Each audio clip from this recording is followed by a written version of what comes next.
10 अप्रैल 2024 को सदर थाना के अंतर्गत एक ज्वेलरी शॉप है कोलकाता ज्वेलर्स, उसमें दिन में 3 अपराध कर्मियों के द्वारा लूटपाट की घटना को अंजाम दिया गया था, जिसमें काफ़ी ज्वेलरी आइटम्स उनके द्वारा लूट के ले जाए गए थे।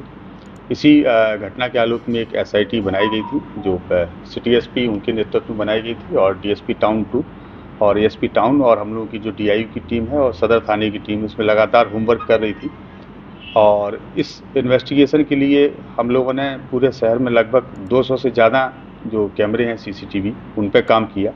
और फाइनली एक जगह सीसीटीवी में हम लोगों की एक लोकेशन कैद हुई, जिस गली में लगभग 12:15 बजे एक बाइक पर, जो कि येलो कलर की बाइक थी, जो घटनास्थल में प्रयुक्त हुई थी, उसमें 2 अपराधकर्मी एक गली में जाते हुए दिखाई देते हैं, और उसके 15 मिनट बाद में सेम गली से 3 अपराधकर्मी वापस आते हुए दिखाई देते हैं। हम लोगों ने इस आधार पर उस एरिया को चिन्हित किया, उस एरिया में होमवर्क करके घर को चिन्हित किया, उस घर में रेड की गई, और उसमें से फिर उस दौरान 2 व्यक्तियों की गिरफ्तारी की गई, जिसमें से एक का नाम विकास झा है और दूसरे अपराधकर्मी का नाम अरविंद कुमार है। इन लोगों से पूछताछ के दौरान इन लोगों ने अपनी संलिप्तता को स्वीकार किया, और इस घटना में जो अन्य 3 अपराधकर्मी थे जो घटनास्थल पर आए थे उनके बारे में जानकारी दी। फिर टीम उस इनपुट के आधार पर लगातार काम कर रही थी। इसी बीच इनपुट प्राप्त हुआ कि इसका जो मुख्य अपराधकर्मी है, जिसका नाम अनुपम झा है उर्फ रिपू झा, जो वैशाली के राजा पाकड़ के रहने वाले हैं और काफ़ी कुख्यात अपराधकर्मी हैं, और गोल्ड लूट के इन्होंने अन्य राज्यों में बहुत बड़ी बड़ी घटनाओं को अंजाम दिया है। उनकी लोकेशन जम्मू कश्मीर में कटरा के आसपास है। टीम वहाँ गई, कटरा के पास से इनको डिटेन किया गया और पूछताछ के लिए वहाँ से लाया गया। रास्ते में इनसे इंटरोगेशन हुआ, इन्होंने अपना अपराध स्वीकारा और बताया कि जो अन्य साथी हैं वो वाराणसी में हैं, और जो भी लूटे गए ज्वेलरी आइटम्स हैं वो वाराणसी में रखे हुए हैं। टीम ने बनारस में रेड की, लेकिन जो उनके 2 अन्य साथी थे वो तो भागने में सफल रहे, लेकिन एक ज्वेलर है जिन्होंने इस माल को परचेज किया था, उनकी भी गिरफ्तारी की गई है, जिसका नाम मनीष सेठ है। इसके अलावा एक जय हिंद मौर्य नामक एक अपराधकर्मी है जो उत्तर प्रदेश जौनपुर के रहने वाले हैं। वो बिचौलिए की भूमिका में थे, और उन्हीं का ही एक वहाँ पे फार्म हाउस है जिसमें बैठ के इस पूरी योजना को अंजाम दिया गया था। तो इस प्रकार से इस पूरी घटनाक्रम में अभी तक हम लोगों ने 5 लोगों की गिरफ्तारी की है, और जो लूटा हुआ ज्वेलरी आइटम था उसमें से लगभग 1 केजी चांदी है और 15 ग्राम गोल्ड है, उसको हम लोगों ने रिकवर किया है। 2 अपराधकर्मी इसमें अभी भी फरार हैं, जिनकी गिरफ्तारी के लिए हम लोग प्रयास कर रहे हैं। कल देर रात्रि में जब इन सारे अपराधकर्मियों को जिला लाया जा रहा था बनारस से, तो उसी क्रम में आज सुबह 4 बजे जो मुख्य अपराधकर्मी अनुपम झा, इन्होंने 4 बजे शौच के बहाने गाड़ी से उतरे, और हम लोगों के पुलिस पदाधिकारी उनके बगल में खड़े थे, उनके द्वारा पुलिस पदाधिकारी को धक्का दिया गया, और धक्का दे के ज़मीन में जब वो गिर गए तो उनका पिस्टल निकाल के पुलिस के ऊपर फायरिंग करते हुए भागने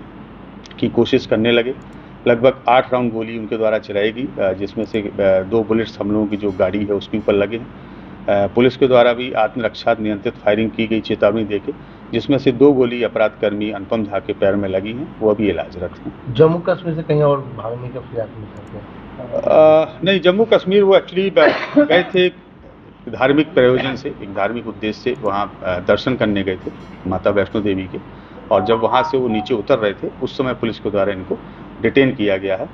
और इस टीम ने बहुत अच्छा कार्य किया है और बड़ा सराहनीय कार्य किया है, और कुख्यात अपराधकर्मी की गिरफ्तारी भी की है। ये अपराधकर्मी अभी छत्तीसगढ़ में दुर्ग में वांटेड हैं। 2023 में इनकी गिरफ्तारी वहाँ पे एक ज्वेलरी लूटकांड हुआ था, अमलेश्वर सर्राफ थे उनकी दुकान पे, और गोलीबारी के दौरान उनकी हत्या भी इनके द्वारा कर दी गई थी, इनकी टीम के द्वारा। और जब इनकी गिरफ्तारी की गई तो ये हॉस्पिटल में एडमिट हो गए बहाना बना के, और हॉस्पिटल में इनके सहयोगी लोग आए जिनके द्वारा वहाँ फायरिंग की गई, और हॉस्पिटल के कर्मियों को और वहाँ के पुलिसकर्मी जो ड्यूटी पे थे उनको बंधक बना के एक कमरे में बंद कर दिया गया, और इनको लेकर भागने में वो लोग सफल हो गए। तो जो दुर्ग की टीम है वो भी शीघ्र यहाँ पहुँच रही है, और जो जो केस में वांटेड हैं उसमें वो लोग इनको रिमांड पे लेंगे। देखिए, अपराधी अगर भागता है या और जब भागने के क्रम में पुलिस के ऊपर फायरिंग करता है तो पुलिस आत्मनियंत्रित आत्मरक्षा गोली चलाती है, और हम लोगों को ट्रेनिंग इस चीज़ की दी जाती है कि अगर जब भी कभी फायरिंग करनी है तो वैसे पार्ट पे की जाए जिससे कम से कम इंजरी हो, और इसीलिए पैर को ही टारगेट किया जाता है। इन लोगों का लोकल कनेक्शन भी है क्या? हाँ, लोकल कनेक्शन है इसमें, चूँकि ये जो मुख्य अपराधकर्मी हैं ये लोग तो बगल के ही ज़िले का रहने वाला है, और इनके एक रिलेटिव हैं जिनका नाम विकास झा है, ये यहाँ कुर्नी में रहते हैं, और विकास झा ने ही इनको जो मकान यहाँ पे है वो उपलब्ध कराया था। इसमें एक अरविंद नामक व्यक्ति भी है जिसका पहले गिरफ्तारी की गई है। विकास और अरविंद दोनों इसी ज़िले में रहते हैं